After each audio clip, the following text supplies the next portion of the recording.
Welcome to my shop again. There's another in the series of Tuesday tips. When I finish the bottom of my vessels underneath the glue block, it'll never transition in to the rest of the vessel perfectly because the vessels start to dry out. It's getting oval. You can see a little bit of wobble in the picture there from it. So there's always going to be a little transition there. Easily sand it out. I'm going to start with a relatively coarse sandpaper here. And if you look, watch closely here, I'm going to turn the speed way down. And I'm going to turn the lathe in reverse. So watch it stop in reverse. There we go. Now I'm turning the lathe in reverse. So the wood now is moving up.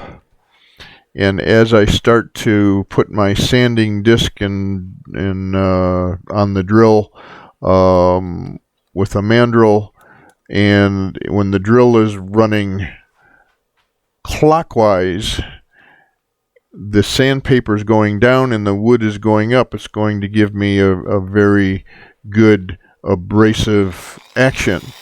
And so I'm just going to catch that corner right where the little transition is. Only takes a few seconds and it should be done. Let's stop and take a look at it.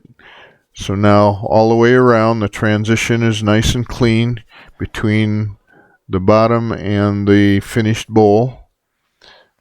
Okay, so now I'm going to put a finer grit on. 220 is the finest grit that I use on the lathe with the drill, because I don't want it to heat up. No heat here. You don't want it to heat up and make heat checks or cracks start in here. So it's only coarse grits and slow speed. Alright, now when I get that done, we'll take a look, make sure that all the scratches are out from the coarser sandpaper. And then we're going to start sanding with finer grits by hand, not with the drill, and go through 320, 400, 600. So thanks for watching. See you next time.